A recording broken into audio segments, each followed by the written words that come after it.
이 시간 저희들이 사도행전 4장 1절부터 22절까지 말씀을 읽었습니다. 여러분, 오늘 읽은 말씀을 우리가 깊게 생각해 보면은요, 놀라운 것을 발견하게 됩니다. 그 놀라운 게 뭐냐면 하나님 앞에 있는 자와 하나님 앞에 서 있지 않는 자의 모습을 확연하게 말씀을 통해서 알게 됩니다. 하나님 앞에 있지만은 하나님 말씀을 듣는 자와 듣지 않는 자의 모습을 말씀 가운데서 또 보게 됩니다. 그래서 여러분, 오늘 읽은 말씀을 가지고 우리가 깊게 묵상하며 저와 여러분은 평생 하나님 앞에 있는 자로, 부활의 신앙을 가지면서 포함되어 하나님 앞에 서 있는 자로 우리가 설 뿐만 아니라 하나님의 말씀을 듣는 자로, 그래서 삶 가운데 말씀을 따라 충성되고 순종하는 자로 우리가 그렇게 서기를 원합니다. 여러분, 오늘 말씀은 3장과 연결이 됩니다. 베드로와 요한이 나면서부터 걷지 못한 자를 예수의 이름으로 고쳤잖아요. 거기에서 예수 그리스도의 이름을 증거하며 부활의 주님을 나타냈잖아요. 여러분, 그렇게 했으면은 하나님께서 뭔가 조치를 취해가지고 그들이 영광을 받는다거나 아니면은 그들에게 기쁨이 가득한 어떤 에피소드가 있다거나 뭔가 행사가 있다거나 해야 되는데 그 결과는 뭐냐면 옥에 갇히는 일이었습니다. 사람들 앞에 예수는 살아계시다라고, 그분은 부활하셨다라고, 여전히 우리와 함께한다라고 외치고 있을 때에 사람들은, 권세를 잡는 자들은, 세상에서 힘 있는 자들은 그들을 싫어했습니다. 오늘 말씀처럼 예수 안에 죽은 자의 부활이 있다라고 백성을 가르치고 전함을 너무너무 싫어했습니다. 그래서 제사장들, 하나님을 잘 섬긴다는 제사장들, 말씀을 가지고 연구한다는 서기관들, 그리고 모든 지도자의 권세가 있고 능력이 있다라고 말하는 그런 장로들, 또 성전을 맡아서 예배를 관리하는 그런 성전 맡은 자들, 그들이 부활의 주님을 전하고 있는 예수의 증인이 된 그들을 너무너무 싫어해서 그들을 붙잡았습니다. 그래서 옥에다 가뒀습니다. 이게 큰 문제로 이제는 일어나기 시작했어요. 그래서 여러분, 사내들은 공회를 엽니다. 요즘 말하면 국회의원들이 모여서 회의하는 것처럼 그렇게 이들을 세우고 앞에 놓고는 회의를 하기 시작합니다. 다음날 그들을 불러가지고 이렇게 말합니다. 무슨 권세와 누구의 이름으로 이 일을 행했느냐? 도대체 너희들로 하여금 이렇게 예수의 이름으로 전하게 한 사람이 누구냐? 예수는 이미 죽었는데 하면서 어떤 권세로 누구의 이름으로 이 일을 행했느냐라고 그들을 앞에 증인의 자리에 세우고 그렇게 묻기 시작합니다. 그럴 때 여러분, 베드로와 요한은 성령이 충만해서 그들 앞에 예수 그리스도에 대해서, 그의 이름으로 행한 일에 대해서, 그래서 나면서부터 한 번도 걸어보지 못한 40년 동안 앉아만 있던 그 사람과 옆에 서서 함께 증인이 되어 예수님의 말씀을 전하고 있는 내용을 말씀 가운데서 보게 됩니다. 우리가 읽었던 말씀 중에 중요한, 우리가 많이 알고 있는 말씀 두 가지가 있죠. 4장 12절 말씀. 천하 인간의 구원을 받을 만한 다른 이름을 준 적이 없다 라고 어부였던 베드로가 그들을 향해서 외칩니다. 메시지 성경을 보면은 더 확연하게 이 말씀을 전하는데, 지금까지 구원을 얻을 만한 이름이 세상에는 없었다. 예수 이름 외에는. 뿐만 아니라 앞으로도 영원히 예수의 이름 외에는 구원을 얻을 방도가 없다라고 그가 외치고 있음을 보게 됩니다. 여러분, 거기에 모인 사내들은 공회원들이 쩔쩔매는 거예요. 그러면서 나타나는 현상을 다 알고 있었기 때문에 이거 어떻게 하면 좋냐? 자기들끼리 웅성거리면서 머리를 맞댑니다. 베드로와 요한은 잠깐 밖에 나가 있어라 그러고, 야, 이거 어떻게 하면 좋냐? 이게 사실인데 40년 동안 걸어보지 못한 자가 지금 옆에 서 있는데, 그리고 많은 사람들이 예수를 믿고 돌아왔는데 남자가 5,000명쯤 되었다라고 말합니다. 그럼 여러분, 전체 돌아온 숫자가 한 2만여 명 될 것으로 추정을 합니다. 그때 당시 예루살렘 인구가 20만 명이었습니다. 엄청 컸죠. 그때 당시 20만 명인데요. 근데 그 중에 약 10% 정도가 베드로 또는 이 제자들의 말씀을 듣고 이제 예수 믿으려고 회개하고 돌아왔다라는 걸 알게 됩니다. 큰일 났다라는 거예요. 여러분, 언제나요, 우리가 잘 알다시피 하나님 앞에 서지 않는 사람들은 상황에 따라서 움직이기 시작합니다. 여러분, 예수님께서 십자가에 못 박히실 때에 막 대제사장들, 서기관들이 빌라도 찾아가지고 뭐라고 했습니까? 예수님이 살아계실 때 3일 만에 그가 부활한다고 했다. 그러니 병력을 내어가지고 무덤문을 지켜달라는 거예요. 저들이 시신을 빼내고 거짓말로 예수는 살아났다, 부활했다라고 하면은 이 엄청난 그러한 혼란이 있게 될 거니까 지켜달라고 하잖아요. 근데 여러분, 실제적으로 예수님이 무덤을 여시고 부활하셨잖아요. 그들이 보고를 받았잖아요. 지키던 그런 병사들로부터 보고를 받았죠. 진짜 예수님이 살아나셨거든요. 그럼 그 보고를 받았던 대제사장들, 그들 어떻게 하지 맞습니까? 하나님 앞에 있다 그러면은, 야, 진짜 그분이 하나님의 아들이고 말씀대로 부활하셨다. 그럼 어찌할꼬 가슴을 치면서 하나님 앞에 엎드려 회개하고 하나님께로 돌아와야지 맞지요. 하나님 앞에 선 사람이라면. 그러나 그들은 그렇지 않았음을 너무나 잘 압니다. 그들을 불러서 돈을 주면서 쉿, 조용히 해라. 사람들이 알지 못하게 해라. 뒷감당은 내가 할 테니까 너희들은 제자들이 와서 시신을 훔쳐갔다고 그렇게 말해라.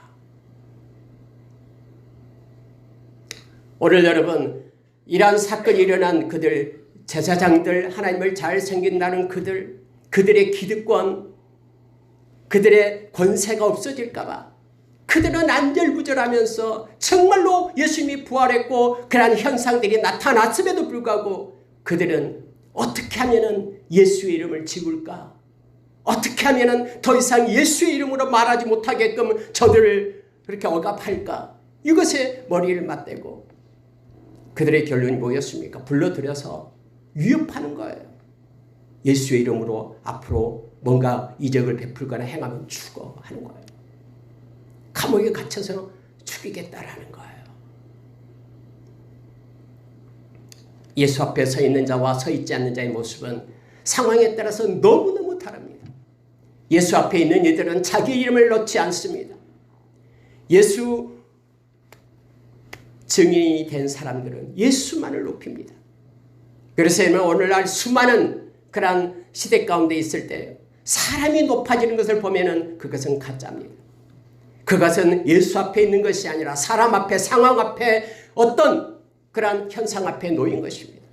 예수 그리스도 이름만을 높여야 되고 그분만이 영광을 받아야 됨을 알게 합니다. 눈에 보이지 않지만은 철저하게 여기에 있는 베드로와 요한은 부활의 주님 앞에 있기 때문에, 하나님 앞에 있었기 때문에 하나님의 이름을 높이며 그의 이름에 영광을 돌렸음을 우리는 너무나 잘 압니다. 그들이 위협하면서 예수의 이름으로 말하면 죽인다라고 말하니까 유명한 말씀이 있죠. 4장 19절 4.19 혁명보다 더 위대한 말씀이죠.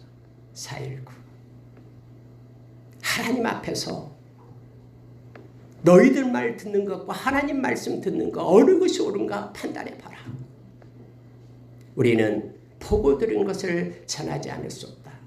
우리는 증인이 되지 않을 수 없다라고 베드로, 요한이 그들에게 말했던 것을 우리는 너무나 잘 압니다. 어떻게 할 수가 없는 거예요. 그래서 두들겨 팹니다. 다시는 예수 이름으로 말하지 말라라고 내놓았습니다. 가서 형제들을 만나니까 이 얘기를 하니까 형제들이 하나님 앞에 감사하며 찬양하며 고난받는 그 자리에 세우심에 대해서 영광을 하나님께 돌리면서 합심하여 기도하고 있는 내용이 다음으로 연결됨을 보게 됩니다. 여러분, 이러한 상황과 이러한 사건 가운데서 우리가 세 가지 것만 깊게 묵상하면서 저와 여러분도 하나님 앞에 서 있는 자가 되기를 원합니다. 그리고 또 하나는 하나님의 말씀을 듣는 자가 되기를 원합니다. 똑같은 공간에 모여 있어도 제사장도 서기관도 또 여기 있는 베드로와 요한도 똑같은 곳에 장소에 있다 할지라도 하나님 앞에 서 있는 자와 서 있지 않는 자가 다릅니다. 여러분, 하나님은 성경이 말할 때 세 가지를 얘기합니다. 하나님은 영이시다. 요한복음 5장 24절. 그래서 예배하는 자는 보이지 않는 영이신 하나님께 영과 진리로 예배할지니라. 신령과 진정으로 우리의 충신을 두어 하나님께 예배하라라고 말합니다. 똑같은 공간 안에 있어도 이 하나님 앞에 있는 자와 있지 않는 자가 있다라는 거예요. 하나님은 빛이시다. 요한일서 1장 5절에서 말하죠. 그래서 하나님 앞에 있는 자들은 빛의 자녀라고 얘기합니다. 하나님과 사귐이 있는 자는 빛과의 사귐이 있는데 그래서 어둠과의 사귐이 없다라고 말하죠. 예수님도 빛이다라고 우리에게 말하죠. 예수님이 빛으로 이 땅에 오셨고 요한복음 1장에서 예수님께서는 스스로가 나는 세상의 빛이다. 그래서 나를 따르는 자는 어둠에 거하지 않는다. 생명의 빛을 얻는다. 라고 우리가 요한복음 8장 12절에서 말해주잖아요. 또한 여러분, 저와 여러분은 빛의 자녀이기 때문에 빛의 열매를 맺는다고 말합니다. 빛의 열매는 모든 착함과 그리고 의로움과 진실함이라고. 에베소서 5장 8절에 있습니다. 착함과 의로움이다라고 우리에게 말씀해주고 있음을 봅니다. 하나님은 사랑이시다라고 말합니다. 요한일서 4장 16절 또 8절에도 나오죠. 그래서 여러분, 사랑이 없이 행하는 모든 것들은 다 헛된 것임을 우리에게 가르쳐줍니다.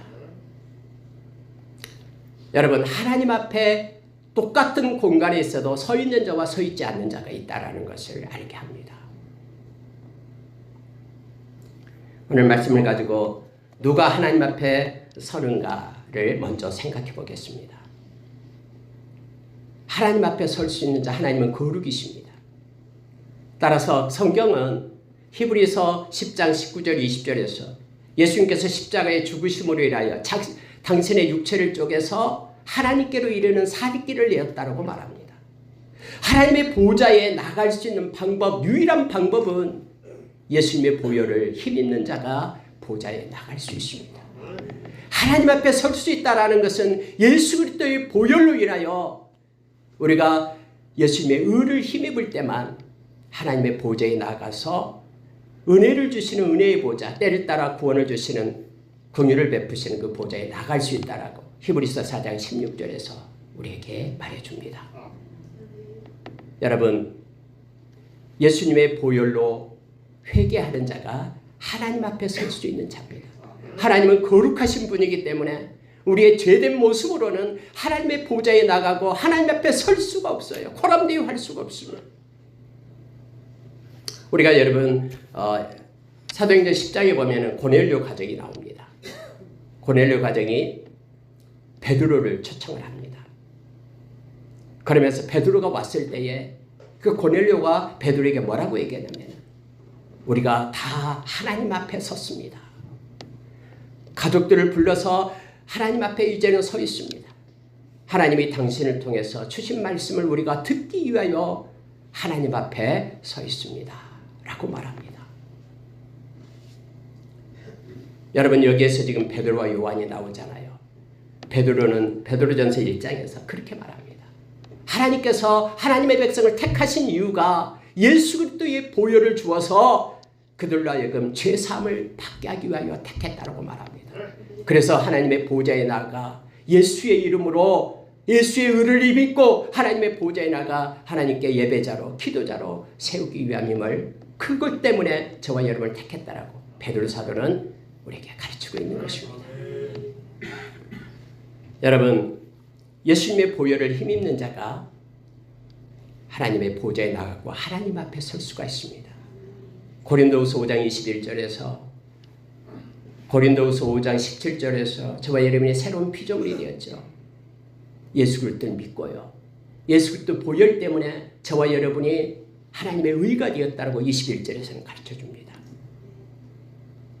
예수님의 보혈로 회개하지 않는 이들은 진짜 하나님 앞에 설 수가 없습니다. 나아갈 수가 없습니다. 예수의 이름을 알고서는 하나님 앞에 나가 기도할 수가 없습니다. 살아계신 우리 주님을 의지하고 예수의 보혈 힘입고 하나님 앞에 나가기를 원합니다. 하나님 앞에 서려면은 또 하나는요, 부활의 주님과 연합되어야 됨을 알게 합니다. 오늘 여러분, 이 말씀 가운데 특징이 있습니다. 베드로와 요한만이 성령에 충만한 자, 살아계신 예수 그리스도의 이름을 가진 자임을 오늘 성경은 가르쳐주고 있죠. 로마서 6장에서는 저와 여러분이 십자가와 연합되었다 그러면은 저와 여러분은 예수의 부활과 연합된 자가 되어야 됨을 알게 합니다. 부활의 신앙이 없는 사람은 살아계신 하나님 앞에 설 수가 없습니다. 언제나 두렵고 떨리고 눈에 보이는 상황 때문에 얽매여서 주님 앞에 나갈 수가 없습니다. 그러나 부활의 주님과 연합된 자는, 부활의 신앙을 가지고 있는 자는, 지금도 살아서 우리와 함께 하시며 떠나지 않는 주님을 믿고 의지하는 자는 언제나 하나님 앞에 서게 됩니다. 많은 사람들이 모여 있어도 그 가운데 하나님 앞에 서는 것입니다. 나 혼자 있어도 내가 하나님 앞에 서는 것입니다. 그래서 여러분, 부활의 신앙을 가진 이들은 하나님, 우리 주님이 하신 말씀을 다 믿습니다. 신뢰합니다. 왜냐하면 주님이 3일 만에 부활하시겠다고 말씀하시고 말씀대로 부활하셔서 그들에게 나타났기 때문에 그렇습니다. 여러분, 요한복음 11장 25절 26절 예수님께서 그렇게 말씀하시죠. 나는 부활이요 생명이니 나를 믿는 자는 죽어도 살겠고 무릇 살아서 나를 믿는 자는 영원히 죽지 아니하리라 라고 우리에게 가르쳐주죠. 여기 있는 놀라운 것은 제사장들, 서기관들, 장로들, 그리고 성전 맡은 자들, 그때 종교 세력들, 종교의식을 행하고 있는 그들, 권세가 있는 그들은 부활을 싫어했습니다. 부활을 싫어하면 어떤 현상이 일어나냐면 이 땅에서 잘 먹고 잘 살자라는 거예요. 이 땅에서 부자 되고 이 땅에서 뭐하고 명성을 높이고, 그래서 여러분 이 땅에서 뭔가를 취하기 위하여 야합하고 눈에 보이는 것을 따라 살아가는 거예요. 그러나 부활의 신앙을 가진 사람은 가치가 달라집니다. 이 땅에서 유토피아 건설하는 것이 아니라 하나님의 나라를 사모하며 바라보게 되죠. 왜요? 부활이 있기 때문에요. 그러나 부활이 없는 사람은 지금 기회를 놓치면 안 된다고 생각하고 이 세상에 취할 수 있는 모든 것을 나타나는 현상으로 취합니다. 그래서 여기에 나타나는 제사장들과 베드로가 다른 것이 그거예요. 베드로와 요한은 자기 오줌에 돈 없었어요. 금과 은 없었어요. 내게 아무 동전 없지만 내게 있는 거 부활한 주님이 계시기에 그의 이름으로 일어나 걸으라고 그를 이렇게 세우잖아요. 부활의 신앙을 가진 사람은 하나님 앞에 있기 때문에 그의 모든 가치와 논리가 달라짐을 알게 합니다. 여러분, 살아계신 주님과 연합된 자는요, 연합의 기쁨을 가지고 살아갑니다. 그게 바로 예수 이름의 권세입니다. 나의 힘으로가 아니라 나의 지식과 능력으로가 아니라 예수 그리스도의 이름의 권세를 가지고 살아가는 것입니다. 오늘 여러분 말씀 4장의 온통 주제가 뭐냐면 키워드가 바로 예수의 이름입니다. 예수의 이름, 그 이름이 이 사람을 살려냈다라고 그들 앞에 당당하게 말하죠. 살아있는 그 이름, 우리는 예수의 이름의 권세로 살아가는 자들이다라고 말합니다. 주님은 살아계셔서 하늘과 땅의 모든 권세를 가지신 그 주님이 우리와 함께하며 예수의 이름으로 귀신을 쫓아내고 새 방언을 말하고 뱀을 집어올리고 무슨 독을 마실지라도 해를 받지 않고 병든 사람에게 손을 얹은 즉 나으리라. 예수 그리스도의 이름으로, 그의 이름은 지혜와 지식의 이름이고 세상에서 가장 존귀하고 보배로운 이름됨을 알게 합니다. 여러분, 하나님 앞에 서 있다 코람데오 신앙을 가진 이들은요, 이 말씀 가운데서 보게 될 때 크게 세 가지를 가지고 있습니다. 그는 부활의 주님과 함께합니다. 그는 예수의 보혈을 의지하고 구원의 감격 속에 제삶 가운데 얽매이지 않고 살아갑니다. 그리고 그는 예수의 이름의 권세로 이 땅을 살아갑니다. 세상의 주권자 악한 것들을 다 이길 수 있는 예수 이름의 권세를 가지고 기쁨으로 구원의 감격 속에 살아가는 이들이 바로 하나님 앞에 서는 자임을 알게 합니다. 정말로 우리는 예수의 이름이 아니면 아무것도 아닙니다. 하나님의 보좌에 설 수가 없습니다. 그분의 십자가의 은혜와 부활의 기쁨, 그러니까 여전히 살아계셔서 우리와 함께 하시는 예수 그리스도의 이름으로 살아가는 이들이 바로 하나님 앞에 서는 자, 또 저도 여러분도 하나님 앞에 서는 자를 그렇게 서기를 원합니다. 그는 언제나 부활의 주님과 함께하기 때문에 마음에 눈을 떠 있기 때문에 세상을 보지만은 세상을 사랑하지 않고 하나님의 나라를 바라보면서 살아갑니다. 마음의 눈을 떠 하나님께서 나를 이 땅에 보내신 존재 이유를 구하고 찾고 하나님이 주신 마음을 가지고 성령의 인도하심을 받습니다.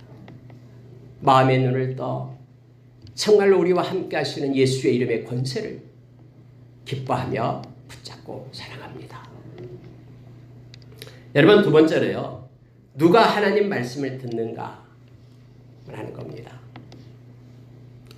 여러분, 오늘 사내들인 공회원들이 모이고 회의하는데 피의자 신분으로 베드로와 그리고 요한이 섰습니다. 그들은 이런 나타나는 현상, 이 기적을 통해서 하나님이 살아계심을, 예수 그리스도의 이름이 그렇게 권세가 있고 여전히 부활의 주님이 살아계심을 알았음에도 불구하고 그들은 예수의 이름으로 행해지는 것을 거부하고 위협을 하고 핍박을 합니다. 하나님의 말씀을 듣지 않습니다.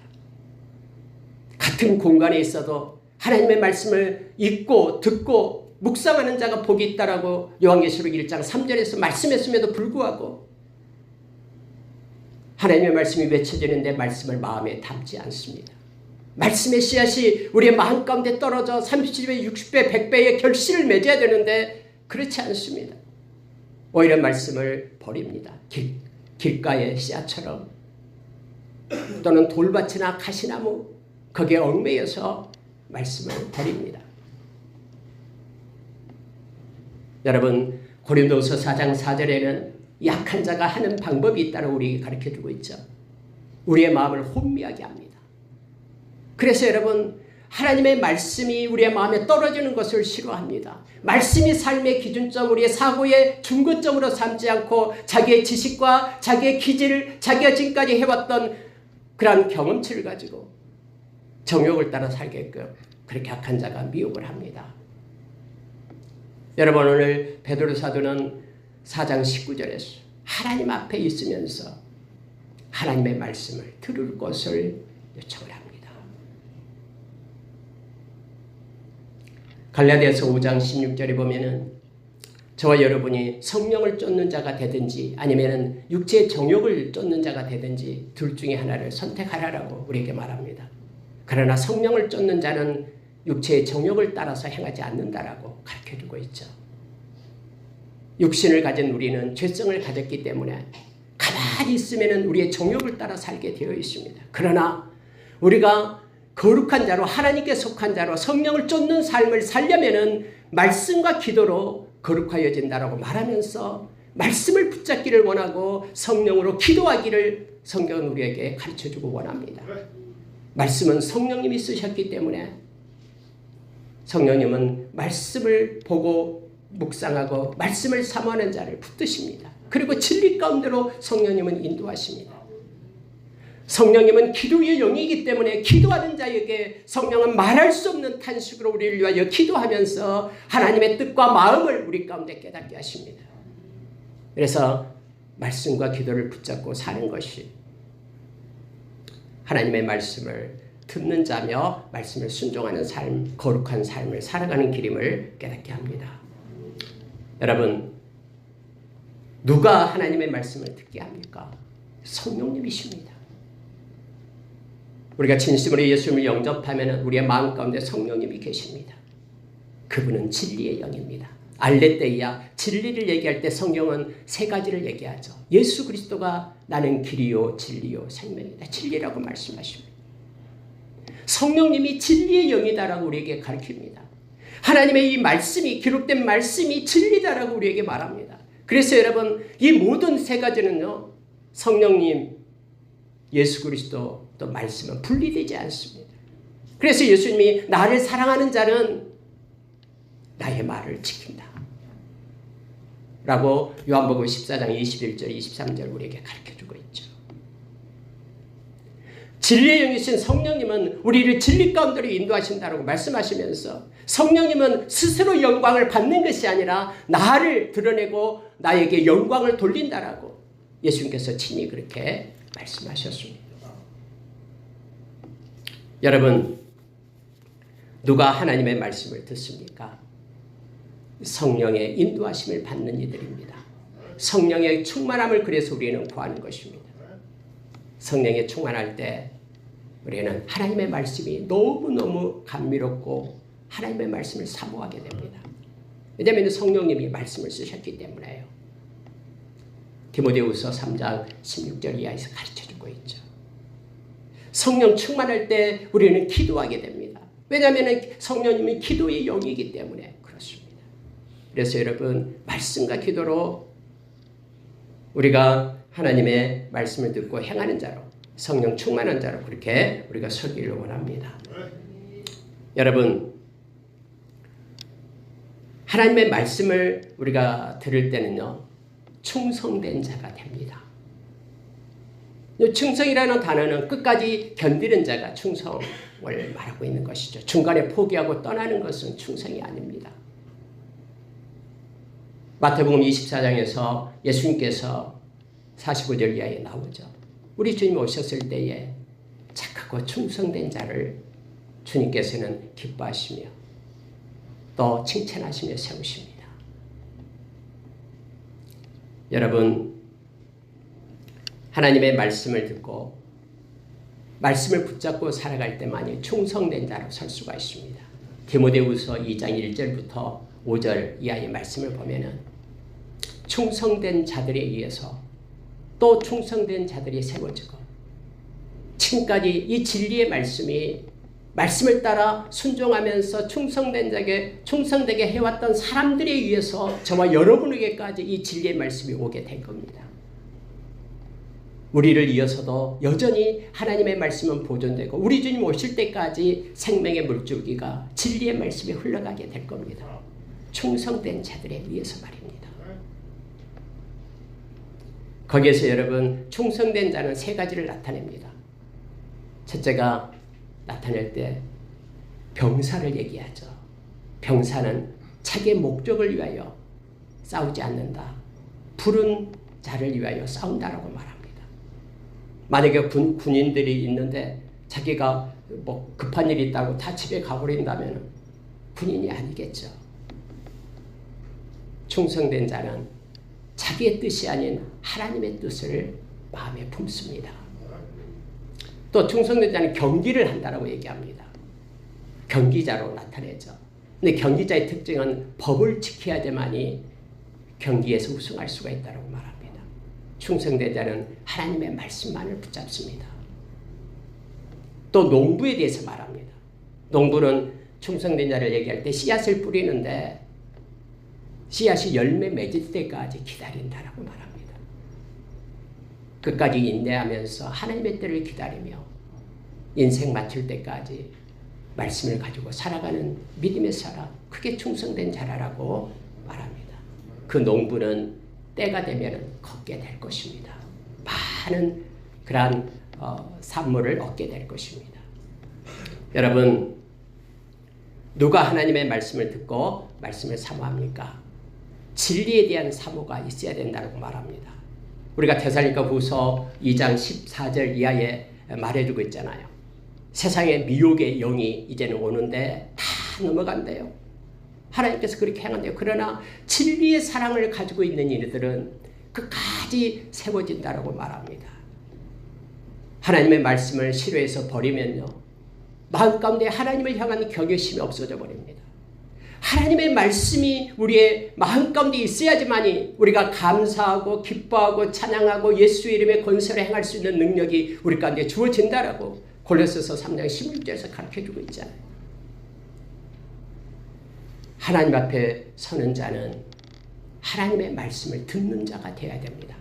하나님 앞에 섰지만은 하나님의 말씀 듣기를 거부한다 그러면은 그는 언젠가 하나님 앞에서 떠나가게 될 겁니다. 아모스서처럼 두 마음을 품기 때문에, 하나님의 마음을 갖지 못하기 때문에, 말씀에 하나님의 마음이 있는데, 말씀에 하나님의 뜻이 있는데, 로마서 1장 16절 이하에서 말씀에는 하나님의 의가 나타나고 믿음에서 믿음에 이르게 하는데, 말씀을 버리게 되면 하나님의 의를 쫓는 것이 아니라 자기의 의를 따르게 되고, 믿음으로 사는 것이 아니라 자기의 지식을 따라서 세상의 현상을 따라서 살아가게 됨을 가르쳐 주잖아요. 하나님 앞에 서는 자, 하나님의 말씀을 듣는 자, 저와 여러분이 되기를 원합니다. 여기에 나와 있는 베드로와 요한처럼 말입니다. 그래서 어떤 권세 앞에서도 당당하고 힘있게 그렇게 서기를 원합니다. 마지막으로 여러분, 하나님 앞에서 말씀을 듣는 자의 모습을 이 말씀 가운데서 우리가 살펴볼 수가 있어요. 그는 지혜를 얻습니다. 어떤 그런 세력 앞에서도요, 기죽지 않고요, 지혜를 얻게 돼요.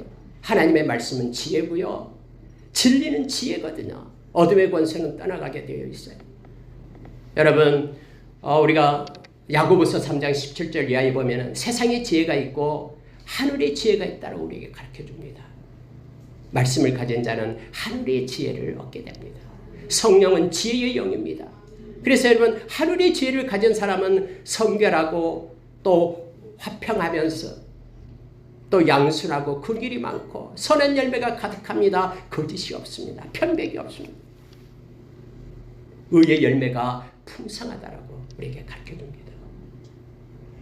여러분, 이런 와중에도, 이런 핍박 가운데도 5,000명이 예수의 이름을 믿고 돌아오잖아요. 비록 감옥에 갇히고 힘들고 위협받고 억울한 일을 당하지만은 하나님은 하나님의 방법으로 이들을 통로로 구원받은 백성을 일으켜 세우시잖아요. 우리가 여러분, 하나님 앞에 서는 자, 하나님의 말씀을 가진 자는, 듣는 자는 하늘의 지혜가 채워짐을 기억하기를 원합니다. 예수 그리스도는 골로새서 2장 3절에서 그는 지혜와 지식의 부하가 됩니다. 고린도전서 1장 30절에서 예수 그리스도가 지혜가 되십니다. 그래서 여러분, 이 땅에서 하나님이 주신 지혜로 예수의 증인으로 설 수 있음을 알게 합니다. 또 하나가 있습니다. 하나님의 말씀을 듣는 사람은요, 용기가 있습니다. 믿음의 용기, 담대함이 있습니다. 지금 이들이요, 사내들인 공연들 앞에서 당당하게 섭니다. 그 이유가 성령의 충만한 하나님 앞에서 하나님 말씀을 듣는 자가 되었기 때문에 그렇습니다. 능력이 생길 뿐만 아니라 용기입니다. 미가서 3장 8절에서 성령의 사람들은 정의를, 능력을 가지고 삽니다. 정직하게 정의를 행합니다. 뿐만 아니라 용기가 생깁니다. 다 이 길로 가더라도 혼자 멈춰 설 수 있는 용기가 생깁니다. 아무리 미래가 없고 아무리 암흑하게 보여도요, 캄캄하게 보여도 하나님께 의지하고 맡길 수 있는 담대함이 생깁니다. 디모데후서 1장 8절에서 하나님이 주신 마음은 두려워하는 마음이 아니다 그랬죠. 그러면서 능력과 사랑과 절제를 주신다고 말하죠. 이게 용기입니다. 여러분, 예수님께서 그렇게 말했습니다. 세상이 너희들을 힘들게 할 거다, 눈에 보이는 대로. 그러나 요한복음 16장 33절에서 내가 세상을 이겼노라라고, 그러니 두려워하지 말고 담대하라라고 우리에게 말합니다. 특히 여러분, 하나님 앞에 서는 자는 특징이 뭐냐면 정직입니다. 사람 앞에 서 있지 않기 때문에 거짓말하지 않습니다. 정직이 우리의 믿음의 그러한 표시죠. 정직하게 말합니다. 때로는 손해보더라도 정직으로 정의로 행하는 것입니다. 미가서 6장 8절에서는 하나님이 기뻐하는 것, 하나님이 원하는 것은 첫째가 정직, 정의를 행하는 것입니다. 그리고 하나님의 사랑을 가지고 사는 것이고 겸손해서 하나님과 동행하는 것을 하나님이 원하신다라고 가르쳐주고 있습니다. 마태복음 23장 23절에서 예수님께서 11조에 대해서 나올 때 이렇게 말씀을 하시죠. 더 중요한 것이 있는데, 버리지 말아야 될 것이 있는데, 바로 첫째가 이 정의, 정직을 얘기합니다. 그리고 긍휼 말하고요, 믿음, 이 세 가지를 말이죠. 의인심, 정의, 긍휼, 믿음을 얘기합니다. 보이지 않는 내면적인 그래서 보이지 않는 영이신 하나님 앞에 서는 자, 그리고 하나님의 말씀을 붙잡고 살아가는 자, 듣는 자, 그는 정직하게 코람디오 신앙으로 삶을 살아가는 자임을 알게 합니다. 여러분 지금 베드로와 요한이요 정직하게 쓴 거예요. 사내들은 공연 앞에서도 기죽지 않고 정직하게 내가 한 것이 아니다. 내 안에 살아계신 예수 그리스도의 이름이 지금 이러한 일을 한 것이다 하면서 외치고 예수님께 영광 돌리고 있는 모습을 보게 됩니다. 말씀을 마치겠습니다. 누가 하나님 앞에 서는 자입니까? 누가 하나님의 말씀을 듣는 자입니까? 우리의 삶의 모습은 어떠합니까? 어떤 모습으로 우리가 하나님 앞에 서 있고 또 하나님의 말씀을 듣는 자로 나타나고 있습니까? 오늘 말씀을 묵상하면서 삶 가운데 하늘의 지혜를 가지고 믿음의 용기를 가지고 그리고 정직함으로 우리가 주님과 겸손히 동행하는 자 되기를 예수의 이름으로 축원합니다. 기도하겠습니다.